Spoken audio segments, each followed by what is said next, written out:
Ya, Fitness Mania, kita kembali lagi pada pembahasan yang selanjutnya, yaitu mengenai anatomi fisik manusia. Bahwa sebenarnya bab ini juga nggak begitu terlalu detail yang ingin saya sampaikan, tapi hanya sekedar untuk memberitahukan pada teman-teman bahwa aspek-aspek apa saja yang perlu seorang personal trainer mengerti untuk bisa hubungannya dengan mungkin interaksi antara latihan dengan dampak pada fisik manusia, kemudian pola gerak ya, dan lain-lain. Jadi hanya sebatas satu informasi yang singkat saja, tapi semoga teman-teman bisa menggunakannya untuk berbagai aktivitas atau misalnya sampai kepada pembuatan pola gerakan atau teknik yang baik juga, dan juga mengerti mengenai sistem energi di dalam tubuh. Kita mulai dengan otot, ya, otot tubuh manusia sendiri. Seperti yang kita ketahui, setiap gerakan dalam olahraga membutuhkan aktivitas otot.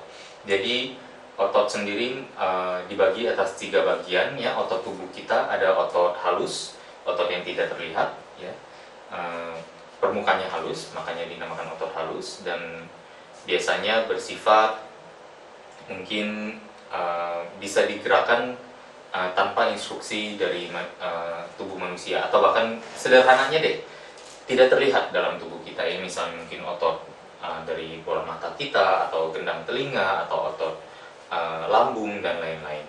Di samping itu juga otot kedua adalah otot jantung, ya. Jantung juga adalah satu otot organ, meskipun sering lebih populer dengan nama organ, tapi dia merupakan satu otot. Jantung sendiri bergerak, ya, memiliki kapasitas detak dan pompa untuk darah yang membawa oksigen ke seluruh tubuh dan nutrisi. Dan otot yang ketiga, yang sebenarnya bagian yang mungkin terbesar dari badan kita, dan juga merupakan yang elemen terbesar yang paling kita latih dalam setiap aktivitas kita di dalam gym, dalam keterlibatan kita sebagai seorang personal trainer, yaitu otot rangka, otot yang menempel pada rangka. Nah, otot yang menempel pada rangka ini menempel dengan yang namanya tendon, ya. Otot, kemudian kita bayangkan ini adalah tulang, menempel pada tulang kan, makanya namanya otot rangka. Kemudian ada otot di sini, dan penempelannya itu antara otot dengan tulang adalah tendon. Kemudian antara tulang dengan tulang adalah ligamen atau persendian, ya. Itu kedua perbedaannya. Otot rangka ini memiliki berbagai teori dalam kontraksi, ya, yang tidak perlu kita terlalu khawatirkan karena masih merupakan teori, tapi ada yang namanya sliding filament theory, di mana filamen-filamen yang ada di dalam serabut otot, karena bentuknya seperti serabut, ya, otot rangka akan berkontraksi memendek, dan filamen itu saling berslide, dan saat berkontraksi memanjang meregang jaraknya, hanya seperti itu. Jadi bukan begitu sesuatu yang sangat detail, tapi itu yang terjadi saat teorinya yang terjadi saat kontraksi otot kita lakukan. Nah, sehubungan dengan otot-otot ini, otot rangka sendiri yang akan kita pelajari lebih spesifik. Otot rangka memiliki dua jenis utama. Satu adalah tipe 1, ya, atau otot merah, yang kemudian ada lagi tipe 2A, otot putih kemerahan, dan otot 2B atau otot putih. Nah, apa yang membedakan? Yang membedakan adalah pertama, otot merah itu, atau otot tipe 1, otot merah, atau yang disebut juga slow twitch muscle fiber. Otot ini memiliki kapasitas aerobik, memiliki kapasitas daya tahan. Nah, warnanya merah karena banyak sel darah merah di sana, banyak mitokondrianya, sel-sel pembakaran lemaknya ada di sana juga, ya. Jadi berarti maksudnya inti sel di dalam otot, ya, yang namanya mitokondria juga banyak di dalam untuk membakar energi. Jadi otot merah ini merupakan otot yang digunakan untuk tenaga rendah tapi durasinya panjang. Ambil contoh, aktivitasnya adalah aktivitas maraton. Dalam tubuh kita memang tidak ada pelari maraton, ya. Kita mungkin tidak bisa berlari maraton, tetapi ada fungsi di dalam tubuh kita untuk yang namanya kalau perlu berlari 2 km, 10 km, atau 40 km, kita tahu bahwa kita tidak bisa mengerahkan tenaga sebesar-besarnya dari detik pertama. Ya, yang bisa kita kerahkan adalah tenaga yang kecil, konstan, tapi untuk jangka yang panjang. Nah, otot merah yang biasa dipakai untuk aktivitas-aktivitas tersebut. Kemudian ada lagi otot tipe 2. Ya, tipe 2 ini ada dibagi dua, 2A dan 2B. Ya, saya mungkin bahas mulai dari otot 2B dulu. Ya, kalau otot 2B sendiri adalah otot yang sifatnya kebalikan dari otot tipe 1. Ya, 2B ini adalah otot yang tenaganya besar, meledak, ya, daya eksplosifnya tinggi, torque, power outputnya tinggi, tetapi memiliki stamina yang rendah. Makanya dinamakan fast twitch muscle fiber, tapi juga fast to fatigue, ya, mudah sekali atau cepat sekali untuk mengalami kelelahan. Berarti sistem energi yang dipakai juga berbeda. Kalau yang tadi tipe 1 yang sifatnya durasi panjang dengan power yang rendah, yang ini adalah dengan power yang tinggi, durasinya pendek. Demikian mungkin perbedaan keduanya antara tipe 1 dan tipe 2. Kalau yang tipe 1 menggunakan energi sumber utamanya adalah lemak, tipe 2B ini adalah yang menggunakan sistem energi yang menggunakan ATP dan CP, adenosin trifosfat dan kreatin fosfat. Adenosin trifosfat adalah molekul energi yang sudah ada di dalam tubuh kita, tetapi bisa habis dan akan recycle. Nanti saya akan gambarkan skemanya, sistem energi, dan urutan-urutan pemakaiannya. Tapi kita balik dulu kepada pembahasan mengenai serabut otot rangka dulu. Yang tipe 2B ini, karakteristik lainnya adalah yang namanya otot putih. Dia cepat sekali lelah, digunakan untuk energi atau power yang besar, untuk mengangkat beban yang besar, tapi hanya bertahan mungkin tidak lebih dari 10-20 detik, ya. Contohnya adalah mungkin seorang pelari sprinter, ya, atau seorang powerlifter yang mungkin angkatannya itu, jumlah total angkatannya hanya menggunakan total waktu 10 detik saja, ya. Bahkan sprinter 100 meter di bawah 10 detik 9, sekian. Itu adalah contoh kontras kedua tipe otot rangka di dalam tubuh.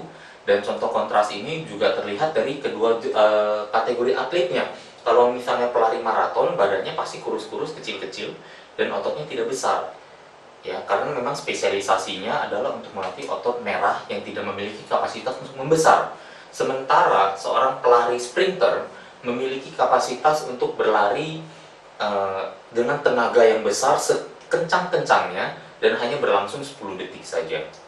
Nah, dia memiliki otot yang lebih besar. Karena apa? Tipe 2B ini adalah otot yang memang secara umum dilatih, ya, dalam secara spesifik untuk kebutuhan si pelari sprinter ini. Hasilnya adalah apa? Otot 2B ternyata adalah otot yang bisa membesar dari ukuran aslinya, tidak seperti otot merah yang tidak bisa membesar. Kalau otot 2B bisa memiliki kemampuan membesar, sehingga terlihat otot dari pelari sprinter lebih besar, lebih atletis, ya, lebih kekar daripada para pelari-pelari maraton. Nah, ini hanya dua kontras yang berbeda. Lalu bagaimana dengan tipe 2A? Tipe 2A ini memiliki karakter serabut otot yang sedikit merah dan sedikit putih. Jadi ibaratnya yang ada di tengah-tengah lah.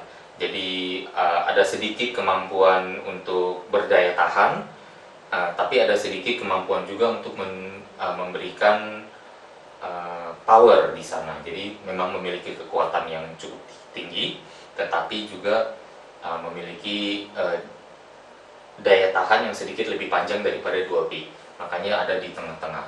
Contohnya adalah sebagai berikut. Kalau kita pecahkan, ya, sistem energi atau pemakaian energi, urutannya seperti apa dulu adalah rata-rata seperti ini. Tipe 2B dulu, baru kemudian ke tipe 2A, baru kemudian ke tipe 1. Ini adalah urutan penggunaan energi dalam tubuh manusia saat berolahraga atau beraktivitas. Nah, tipe 2B ini biasa dipakai dari detik 0 sampai ke detik katakan 20, ya, 20 detik. Menggunakan sistem yang namanya energi ATP CP, adenosin trifosfat, yang kemudian terrecycle dengan kreatin fosfat. Sistem energi ini apabila kita berolahraga atau beraktivitas akan habis dalam waktu katakan 20 detik, 20-30 detik ya. Setelah ini habis, tetapi aktivitas kita masih berlanjut terus, katakan di detik ke-21 sampai ke lebih kurang detik ke 180 atau dalam hal ini adalah 3 menit. 3 menitannya, ini bukan angka-angka baku ya teman-teman. Jadi ini hanya merupakan satu acuan aja kira-kira sampai di mana rentang energi yang terpakai dalam masing-masing sistem dari energi kita. Nah, sistem di 2A ini adalah yang sering dikenal dengan nama glikolisis atau lactic acid atau sistem asam laktat di dalam tubuh. Tipe 2A ini ya memiliki kapasitas katakan untuk take over dari ATP-CP yang sudah habis atau adenosin trifosfat yang sudah habis. Disinilah mulai terbakar sumber energi glikolisis atau yang namanya glikogen. Sumber energi glikogen ini adalah yang kita dapatkan dari sumber nutrisi karbohidrat, utamanya dari karbohidrat. Ya, sederhananya seperti itu. Seiring kita sudah mulai tetap ternyata masih melakukan aktivitas seperti contohnya lari atau bersepeda atau misalnya mungkin berenang ya, kita masuk ke dalam yang namanya menggunakan otot-otot serabut 1 atau tipe merahnya ya, yang tipe 1. Nah, di tipe 1 ini mulai menggunakan lemak sebagai sumber tenaga. Nah, tapi tentu ini sendiri antara gula dengan lemak masih mungkin terjadi ya. Misalnya selepas menit ketiga sudah mulai lemak rasionya meningkat diambil energinya, dan penggunaan glikogen yang tadi puncak ya semakin lama semakin menurun karena di take over oleh lemak, sehingga pada lebih kurang menit ke-16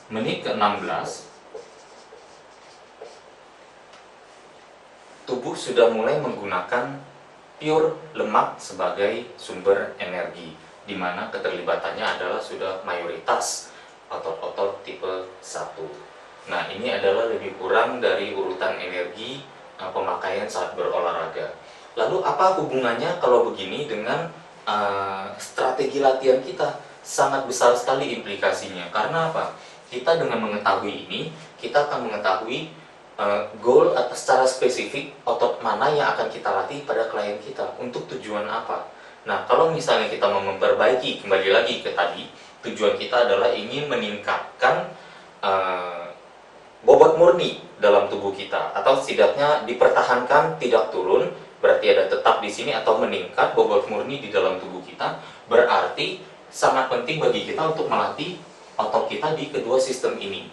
Dalam artian berarti tipe 2A dan 2B ini adalah fokus dalam aktivitas latihan beban ya. Dengan melakukan aktivitas ini, latihan beban secara spesifik untuk dua otot ini, berarti kita sudah memaksimalkan yang namanya penggunaan energi ATP-CP dan juga energi dari glikogen. Kenapa perlu seperti itu? Seperti yang kita ketahui bahwa latihan beban memiliki faktor atau manfaat yang sangat besar untuk metabolisme tubuh. Dan tanpa latihan beban akan sulit sekali bagi tubuh kita untuk membakar energi gula, sehingga pada akhirnya mengakses lemaknya menjadi lebih sulit. Tubuh kita memiliki, katakan ya, kalau ini energi ATP-CP bisa di recycle, berarti ada dua tangki sisa energi. Dua tangki ini adalah tangki glikogen dan tangki lemak. Nah, lemak ini tidak akan terakses, sulit terakses apabila glikogen ini tidak habis. Makanya latihannya perlu ini dulu, untuk berupaya menghabiskan semua energi glikogen yang ada, sehingga waktu kita masuk kepada program latihan, urutan latihannya adalah melanjutkan latihan beban selesai persis dalam, semoga ya secara akurat kita bisa menghabiskan energi ini, sehingga saat melakukan aktivitas kardionya kita dapatkan pembakaran lemak karena lebih mudah mengaksesnya. Demikian kira-kira ya penjelasannya. Kalau untuk ATP-CP sendiri, ini berikut ini saya akan dedikasikan sedikit banyak waktu untuk menjelaskan. Kalau ATP dan CP adalah satu sistem energi yang sebenarnya digunakan oleh otot ya apapun otot atau aktivitas apapun, gerakan-gerakan latihan yang habis dalam waktu 30 detik saja. Dan ini tenaganya besar sekali, berarti memiliki kapasitas power yang tinggi, berarti angkatan bebannya perlu tinggi juga. ATP CP habis dalam waktu 0 sampai 20 atau 30 detik. Kemudian saat kita bayangkan ada satu set dalam latihan beban, ya, latihan beban kita lakukan 1 kali pengulangan.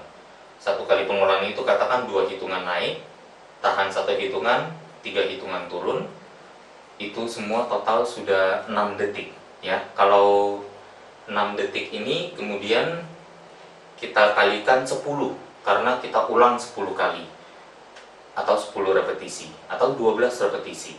Berarti kita melatih ini 20 detik pertama kita menggunakan ATP, adenosine trifosfat. Tubuh kita akan mencoba membentuk ATP dari membakar glikogen. Ya, glikogen ini akan terpakai karena apa? 10 repetisi, satu repetisinya 6 detik. Berarti total satu set ini bisa saja menghabiskan waktu 60 detik. Dengan 60 detik, berarti ATP-CP terpakai 20 detiknya sudah habis, sisanya 40 detik yang ada di sini adalah bagian dari glikogen untuk membentuk ATP-nya, atau bagian dari glikogen untuk mengkontribusikan penggunaan energi. Sehingga kalau kita selalu bermain di antara detik 0 sampai 60 detik atau detik 0 sampai 60 atau 75 detik, kita masih masuk dalam penggunaan sistem energi 2A dan 2B. 2B dulu baru 2A, 2B dulu baru 2A. Ini terus yang kita pakai untuk supaya pelan-pelan energi glikogen ini setiap setnya habis, makin turun makin rendah lagi, makin rendah lagi, sampai ke titik dimana waktu kita masuk ke latihan aerobik kita sudah bisa mudah mengakses lemak. Demikian mungkin kronologis ya tentang secara sederhana sekali tentang bagaimana kita bisa merancang program latihan kita hanya melalui pengetahuan sistem energi dan pengetahuan akan tipe otot rangka di dalam tubuh kita. Teman-teman juga perlu sadari atau misalnya ketahui bahwa mengapa sih kita perlu melatih otot? Ya, klien mungkin ada banyak yang khawatir atau takut untuk melatih otot rangka di dalam tubuhnya, terutama wanita. Tidak perlu takut karena otot adalah mesin yang memberikan pembakaran kalori di dalam tubuh kita saat beristirahat. Setiap orang saat beristirahat bengong saja diam, dari ibu-ibu yang gemuk ya atau misalnya individual yang mungkin lemaknya tinggi sampai ke yang individual yang lemaknya rendah, saat diam pasti membakar kalori. Tapi yang membakar kalori lebih banyak biasanya adalah mereka yang memiliki otot lebih banyak.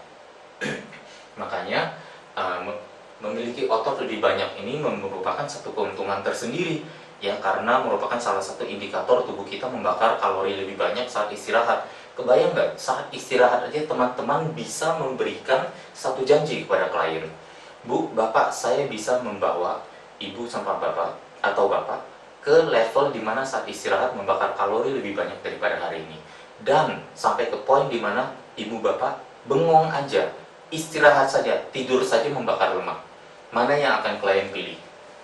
1 jam berolahraga dan sisanya adalah 23 jam. 1 jam dan 23 jam. Pilih mau membakar lemak di sini atau membakar lemak di sini?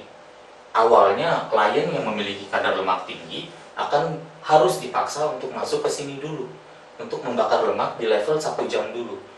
Kemudian seiring tubuh mereka berganti sistem, ototnya meningkat, pembakaran kalorinya semakin tinggi karena ototnya ditambah, dan karena aktivitas latihan beban ternyata meningkatkan metabolisme juga, meningkatkan pembakaran kalori pasca olahraga. Hal tersebut yang nanti akan switch, menggeser klien kita untuk membakar lemak 23 jam. Alangkah lebih menyenangkan kalau begitu. Ya, ini adalah misi kita, teman-teman trainer Institute, bahwa kita bukan saja hanya membawa mereka membakar lemak di saat berolahraga, tetapi kita membuat mereka 23 jam di luarnya juga sedang membakar lemak. Ini menjadi satu insentif sendiri yang saya rasa banyak PT atau personal trainer atau banyak instruktur belum ketahui, ya, bahwa ternyata dari sinilah kita sebenarnya bisa memberikan manfaat yang sebesar-besarnya kepada klien. Satu hal di sini yang mengenai kadar lemak yang tinggi dan rendah, saya mungkin belum jelaskan pada segmen tadi yang pertama mengenai pengukuran lemak. Saya akan coba jelaskan di sini. Lemak itu kategorinya ada tinggi, ya, gemuk berarti gemuk, ada sedang, ada atletis. Nah, untuk pria dan wanita agak sedikit berbeda. Untuk pria dan wanita, kalau pria adalah pada level gemuk itu di atas 25% dari berat badannya. Kalau sedang untuk pria itu adalah antara 15% sampai 25% dari berat badan. Dan kalau untuk atletis adalah antara di bawah 15%. Sementara bagi wanita, karena memiliki kadar lemak lebih tinggi, karena memang mungkin memiliki kelenjar-kelenjar seperti payudara yang memang sebagian besarnya adalah lemak, ya, memiliki kadar lemak yang kita berikan kalau kegemukan itu atau gemuk adalah mulai di atas 30%. Kalau untuk wanita sedangnya adalah antara 20-30%. Kalau untuk atletis, ukuran atletis bagi wanita adalah di bawah 20% dari total berat badannya. Tinggal dikalikan dengan berat badan dan kita sudah dapatkan bobot lemak. Sederhana seperti itu. Ya. Ini menjadi acuan untuk teman-teman, ya, supaya nantinya mengetahui bahwa ternyata sistem tubuh si badan tubuh gemuk ini yang merupakan mayoritas dari klien kita, ya, adalah di sini. Ya. Dimana pada saat dia diam, sistem metabolismenya saat diam atau saat beristirahat adalah membakar gula. Ya, dengan membakar gula, tubuhnya tidak efisien membakar lemak. Itu yang tadi saya sampaikan, di 1 jam itu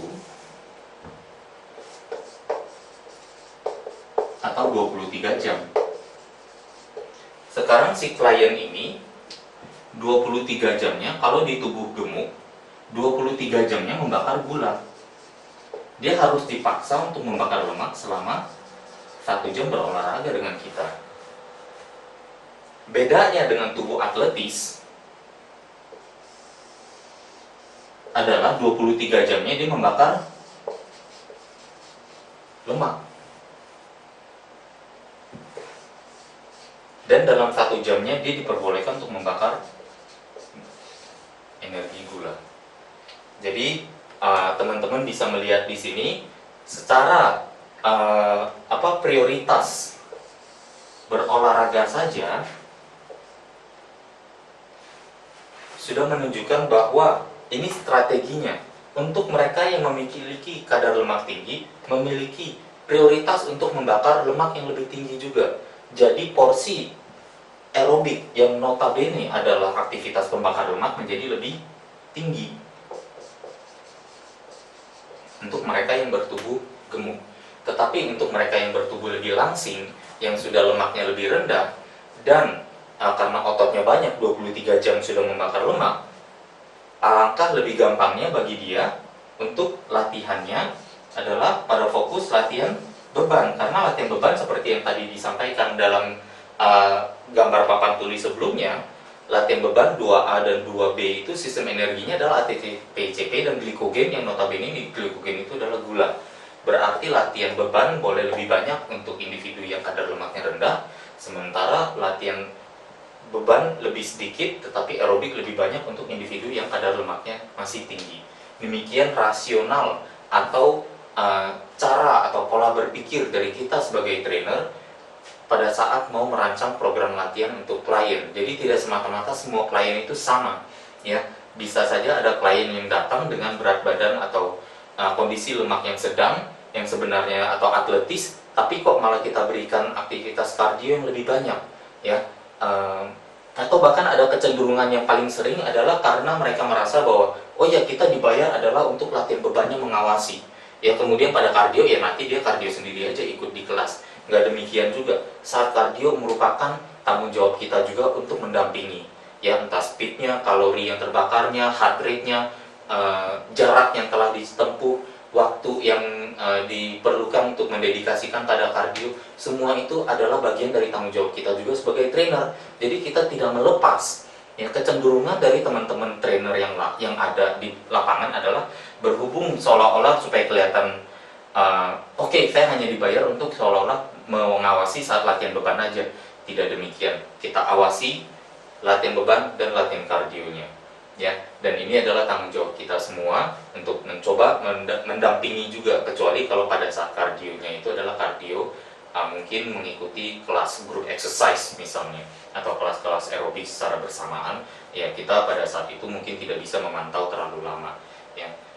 Banyak sekali trainer yang mungkin karena merasa oke, karena latihan beban aja yang saya seolah-olah bertanggung jawab, nanti kardionya klien bisa sendiri, akhirnya selama 1 jam berolahraga dikasih porsi beban aja, dan pada saat klien sudah terlalu lemah, sudah terlalu letih, dia nanti kardionya malah terlalu sedikit, ya, karena sudah keletihan, sudah tidak diawasi saat melakukannya sendiri, tidak ada pengawasan, tidak ada reinforcement motivasi dari kita, tidak ada pengawasan dan monitoring, kardio yang seharusnya banyak malah sedikit, ya.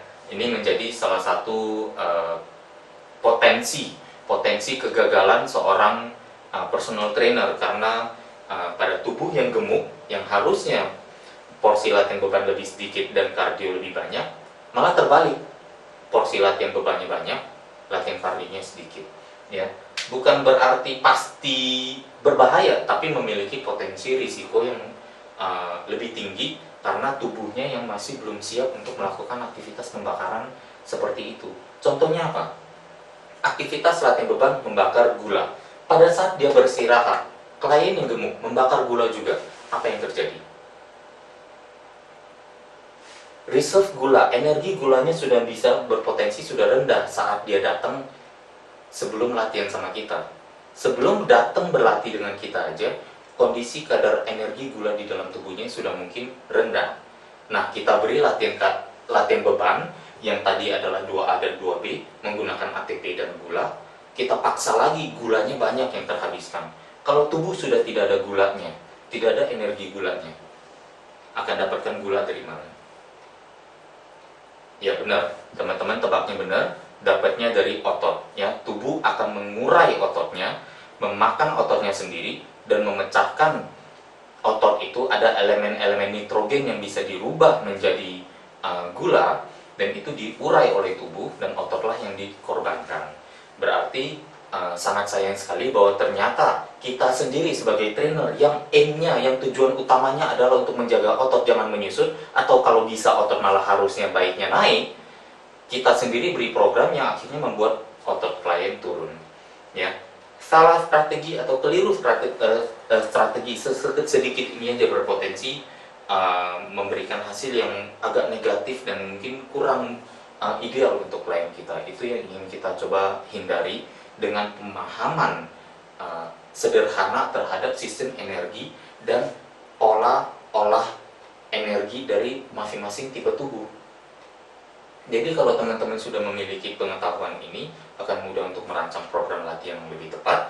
Apabila sudah mengetahui sistem energi yang ada di dalam tubuh juga, sudah mengetahui juga berapa banyak kira-kira yang perlu diberikan kepada klien sebelum dia berpindah ke aerobik, ya, dan sebaliknya. Jadi ini adalah satu overview mengenai mungkin basic sistem tubuh manusia yang nantinya teman-teman bisa gunakan sebagai konsiderasi merancang program latihan. Untuk juga konsiderasi mengetahui kemampuan klien ada di mana, ya. Bukan berarti semua orang gemuk yang kadar lemaknya tinggi tidak mampu berlatih beban dengan banyak, ya. Bukan, tapi mayoritas, juga 80% bahkan. 8 dari 10 klien kita yang gemuk tidak akan memiliki kemampuan atau stamina atau misalnya daya tahan untuk berlatih beban dengan 2A dan 2B secara fokus. Ini yang menjadi perhatian untuk teman-teman juga. Perhatikan juga, ada banyak orang, ya, sehubungan dengan kadar lemak ini, gemuk, sedang, dan atletis. Menurut survei yang dilakukan oleh Rai Institute selama mungkin 5 tahun terakhir dari tahun 2006, DVD ini diproduksi tahun 2011, bahwa kita menemukan orang atau wanita, terutama pria, yang merasa saya udah terlalu kurus, saya udah nggak punya lemak lagi untuk dibuang, ya saya terlalu kurus, ngapain lagi saya perlu bakar lemak. Ditemukan dengan teknologi sederhana bioelectrical impedance study, body fat monitor, kami menemukan bahwa wanita 50% wanita yang mengatakan merasa sudah terlalu kurus dan tidak punya lemak lagi untuk dibakar masuk dalam kategori gemuk kadar lemaknya. Ini sesuatu yang sangat membahayakan karena secara visual, secara di kaca, di cermin kita tidak mengetahui. Kita merasa hanya apa? Secara di timbangan di timbangan terlihat berat badan kita kurang, ya, tapi bukan merupakan indikator bahwa lemak kita juga kurang. Banyak orang di luar sana dengan berat badan kurang tapi lemaknya masih tinggi di level gemuk ini. Nah, ini yang sesuatu yang agak membahayakan dan lebih berbahaya lagi daripada orang secara visual udah terlihat gemuk, ya. Secara visual terlihat gemuk sudah ketahuan, nggak perlu diukur lagi juga 30% kita tahu. Tapi yang ini, yang kurus-kurus, yang nggak ketahuan inilah yang agak merupakan satu risiko bahaya, ya, risiko bahaya bahwa ternyata kadar lemak mereka masih cukup tinggi dan bisa berdampak pada kualitas kesehatan mereka. Jadi penting sekali bagi teman-teman untuk menguasai cara menggunakan alat sensor kadar lemak tersebut, dan juga kalau bisa miliki satu sebagai gadget atau sebagai alat dasar, ya, keperluan profesi kita, ya, karena ini dengan harga mungkin hanya lebih kurang 550-600 ribu, tapi teman-teman adalah perlu investasi di sana agar bisa mengukur klien secara lebih akurat, ya. Pemantauan progres, bagaimana kita bisa memberitahukan kepada klien kita, Bu, ibu sudah turun 3,2 kilo selama 1 bulan terakhir ini, dan otot ibu naik 0,4 kg. Tahu dari mana kalau kita tidak memiliki alat ini? Ya, oke, mungkin dari lingkaran juga, ya, tapi alangkah lebih baiknya apabila semua ini, kadar lemak, persentase lemak, persentase otot, kilogram lemak, kilogram otot, lingkar lengan, lingkar dada, lingkar pinggang, lingkar pinggul, semuanya kita punya. Lingkar betis, lingkar paha, ya. Kalau kita catat semua, alangkah bagusnya itu pada hari pengukuran reguler, entah setelah akhir satu paket atau pada akhir paket kedua, ada before dan kemudian ada after 1, after 2, after 3. Ini akan sangat membantu teman-teman untuk menawarkan program baru lagi, untuk menawarkan paket lagi supaya klien berkesinambungan dan tidak berhenti, ya. Adalah satu point of sales yang cukup bagus di sini kalau ternyata kita menunjukkan hasil, Bu, ibu sudah turun total lingkar pinggang dan pinggul saja sudah turun 12 cm. Lemak ibu turun 3,3 kilo dan otot ibu naik 0,4 kilo. Ibu udah merasa lebih kencang di mana-mana. Dari lengan lingkarannya aja, yang kiri sudah turun 1 cm, yang kanan juga turun 1 cm. Paha bahkan turun bisa 2-3 cm.